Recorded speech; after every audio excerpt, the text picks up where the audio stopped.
Olá, nós somos a equipe 1, responsáveis pelo Nexus Academy. A nossa equipe é composta pelos Product Managers Bruno Castro e Jaime Galvão. Nossos designers são Valk Pinho e Wallace Alves. No back-end nós temos Augusto Dias e Ícaro Sacramento, e no front-end Pedro Beckrat e Juan Gomes. Nossa cliente foi a Raniana Silva, e nosso projeto ele foi feito baseado nas tecnologias de Nest.js, PostgreSQL, o Prismic e o design produzido no Figma. Podemos aqui acompanhar algumas funções que desenvolvemos no nosso site.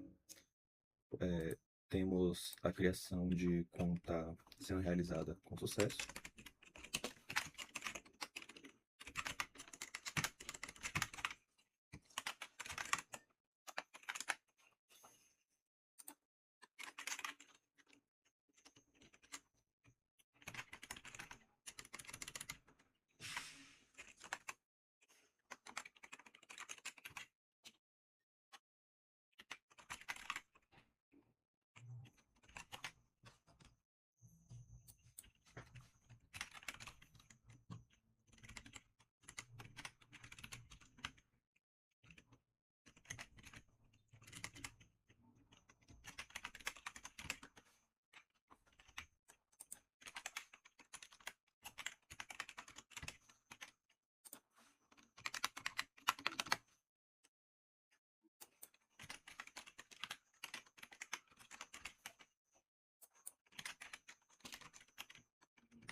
Podemos ver aqui o login realizado. Podemos também ver aqui a nossa aba inicial, na nossa homepage, que ela é editável pelo Prismic.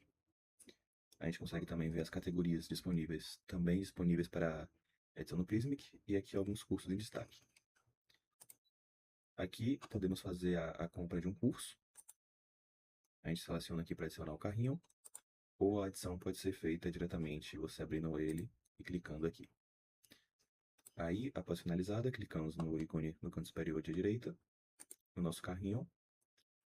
Nós fazemos o fechamento do pedido, e aí o curso ele vai estar disponibilizado para o uso. E aí o vídeo ele ficará disponível para ser assistido.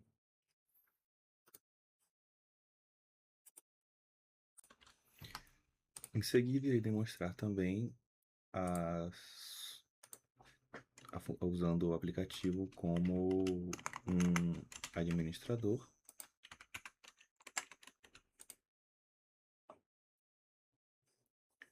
Aqui é possível acompanhar as estatísticas dos cursos.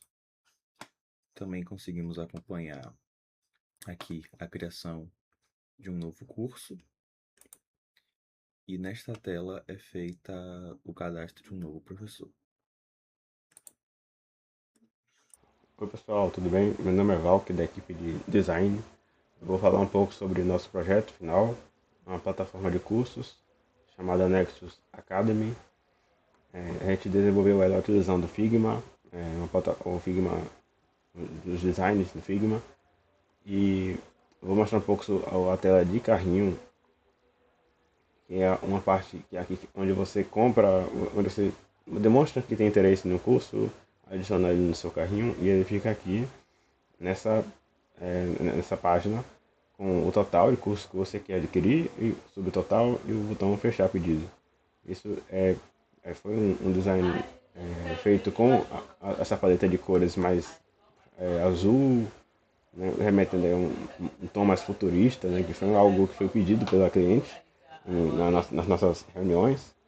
Né. Então, isso foi bem padronizado durante nossas telas aqui, né, esses tons de azul, a logomarca também azul, né, que foi escolhida pela cliente também.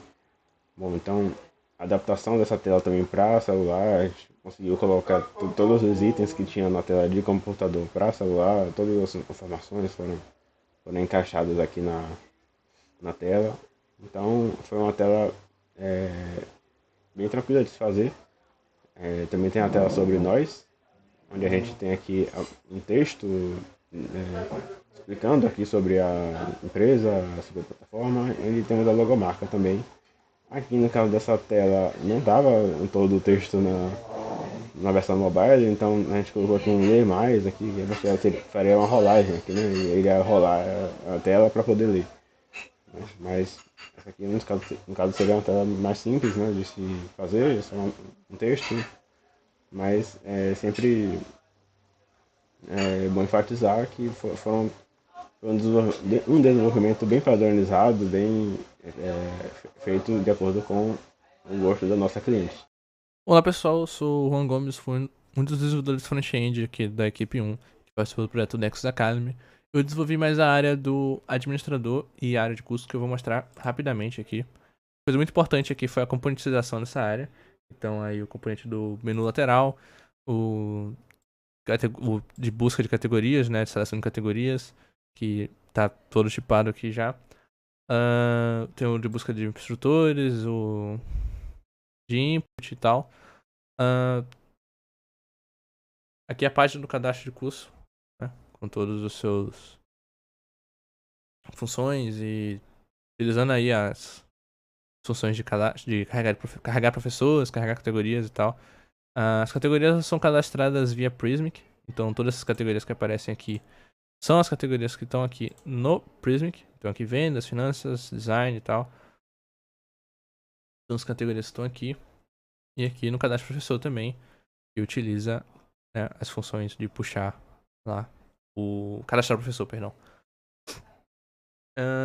Aqui também tá os serviços, né? Então aqui é a parte dos serviços do cadastro de professores, né? Tudo relacionado a professores, então o cadastro de professores e as funções de busca também por professores. E também a de cursos, né? Tanto o aqui tá a tipagem, aqui o cadastro de curso, quanto a de busca de cursos também, que eu vou mostrar agora na página de curso. Então, primeiramente aqui, né? Saindo dessa área do professor, ou professor não, do administrador, a gente pode entrar aqui como visitante normal, sem login, e acessar os cursos, olhar os cursos. E aí, nessa área de cursos, a gente utiliza mais uma vez a componentização, então tem esse componente do card de cursos. Esse componente aqui que eu reaproveitei, aquele componentização de categorias, esse aqui é o mesmo, só que, né, com design um pouco diferente e fazendo uma função diferente, né? E aqui, quando você seleciona a categoria, ele passa para a busca que está sendo feita aqui, ou o parâmetro, né? Que no caso seria uma das categorias, e aí ele só vai aparecer os cursos que tiverem essa categoria aqui. Você também pode filtrar pelo mais barato ou pelo mais caro e fazer uma busca. E é basicamente isso. Enfim, continuando, você pode acessar os tipos aqui pelo Prismic. Foram criados 3 tipos, um tipo de categoria, onde se insere o nome da categoria, a imagem e o ícone. O tipo da homepage, onde você pode alterar a parte do hero, toda a parte do hero. Tem a parte de destaques aqui também. E a página sobre, foram as páginas criadas da homepage. Também pode ser alterado no sobre. E para essa atualização em tempo real, foi necessário também a integração com o webhook, que sem essa integração, ao alterar as coisas do Prismic, ou demorava ou não atualizava aqui na página inicial. Então foi preciso fazer essa integração com o webhook. Seguindo para a compatibilidade mobile, a página toda é compatível com o mobile também. É criado um botão, um menu hambúrguer, onde tem um side menu, e você pode acessar o site por aqui também, que é a página sobre nós.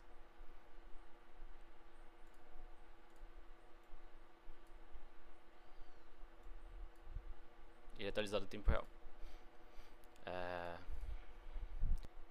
Do lado do código, nós estruturamos o trabalho em várias pastas para melhor organização, né? Tem a parte de APIs, o Revalidate que eu tinha mencionado, que faz o webhook do Prismic.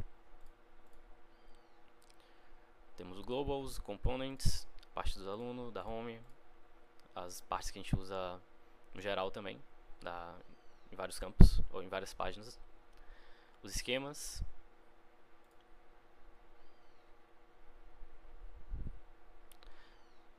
E os services que eu já tinha mostrado também. Aqui de autorização, tem de cursos, professores e compras também. Bom, passando para o lado do back-end, cuja dupla responsável foi Augusto Dias e Caro Sacramento, que é quem está falando neste exato momento. Dentro do nosso projeto, nós utilizamos o Postgres para o banco de dados, Prisma e o Nest.js. Nós dividimos o projeto em módulos, como por exemplo o Alf, que ficou com a parte do login e autenticação com o token JWT, e a recuperação de senha. Aqui o Course ficou com a parte relacionada de fato aos cursos, como por exemplo a criação deles. Instructor, a parte relacionada aos professores, né, os instrutores. Aqui também tem a criação, por exemplo, de um instrutor.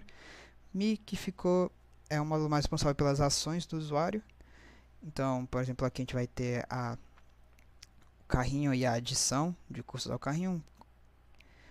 E User ficou responsável mais pela parte do cadastro, né? Então, adentrando aqui o módulo de users, a gente pode ver que as APIs elas vão seguir uma estrutura em camadas.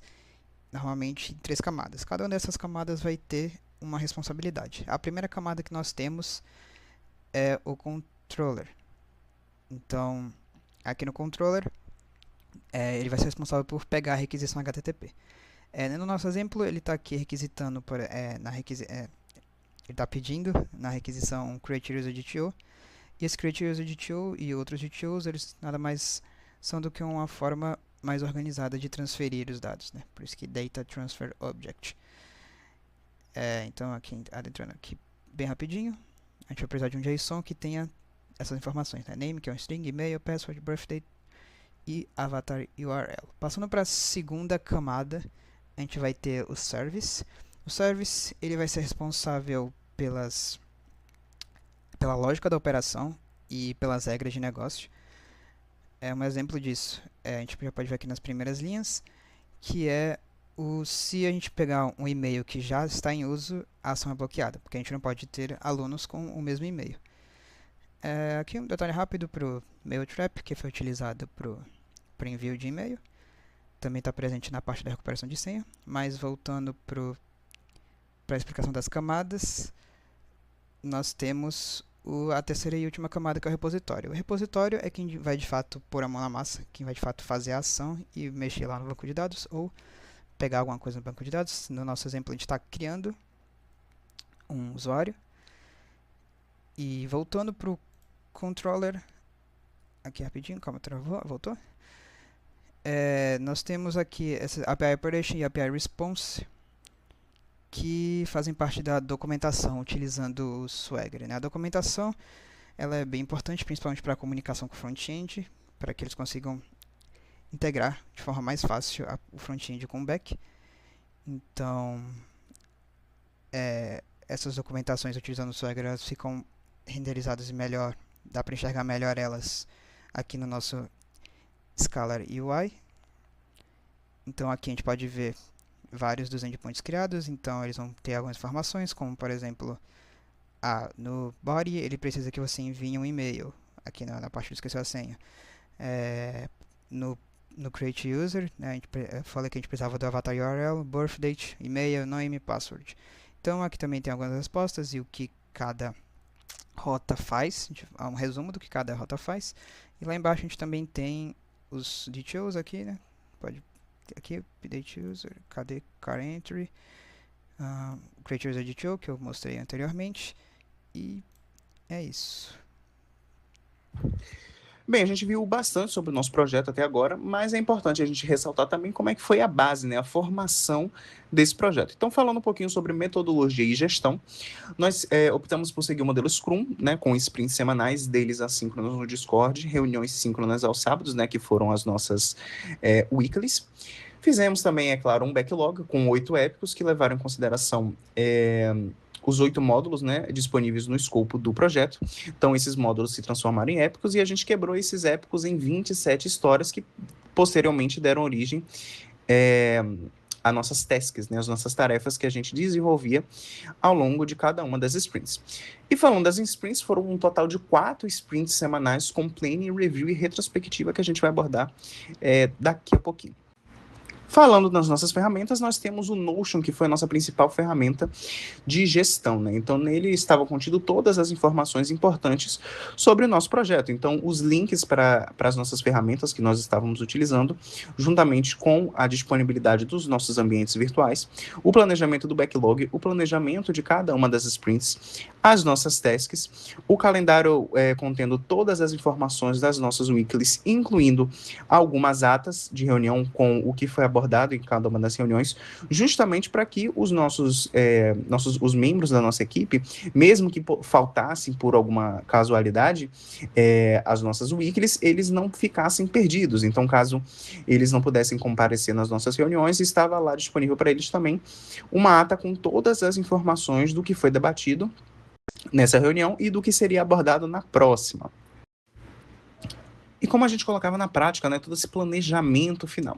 Na nossa divisão, aos sábados aconteciam as nossas weeklies, né, às 10 horas da manhã, às vezes um pouco mais cedo, por conta tanto da disponibilidade de algum membro ou por alguma casualidade mesmo do dia. E a gente fazia o review do que foi entregue juntamente com a retrospectiva. Então, o que foi feito, o que não foi feito e o que foi feito está dentro dos critérios de aceite? Se não está, como é que a gente vai colocar ele na nossa segunda sprint? Ou, no caso, né, referindo-se à primeira. Então, na nossa próxima sprint, como é que a gente iria adicionar ela sem embaralhar, sem atrapalhar o processo de criação dessa sprint? E a gente fazer uma retrospectiva do que foi desenvolvido, né? Então, o que mais atrapalhou? Será que foi o tempo? Foi uma questão de gestão de tempo? Ou será que foi uma questão da complexidade dessa task? Então, essa task precisava ser quebrada em mais ou precisava ser dividida com algum outro membro? Então, tudo isso era debatido no sábado, na nossa weekly. E, por final, a gente fazia a distribuição das tasks da próxima sprint. Então, a sprint terminava aos sábados e começava logo no domingo. Dessa forma, com o planejamento, né, com o planning no início de cada uma das sprints, as pessoas, né, os membros da nossa equipe, já tinham a consciência do que eles iriam fazer na próxima sprint e quando eles precisariam entregar. Como disponível aí na tela, a gente está vendo aqui o que nós desenvolvemos em cada uma das sprints de maneira bem breve. Então, na sprint 1, a gente fez a fundação do projeto com autenticação, cadastro de usuários e estrutura base do sistema. Na sprint 2, a gente desenvolveu a área administrativa com o cadastro de professores, cursos e a página inicial do ADM. Na sprint 3, as páginas públicas com o home, o sobre nós, a galeria de cursos e a página individual do curso. E, por fim, e mais não menos importante, na Sprint 4 a gente desenvolveu o fluxo de compras, então com o carrinho, a finalização e a área do aluno com cursos comprados. Com isso, nós finalizamos todas as etapas de criação e desenvolvimento do nosso projeto. Muito obrigado pela atenção até aqui. Tchau, tchau.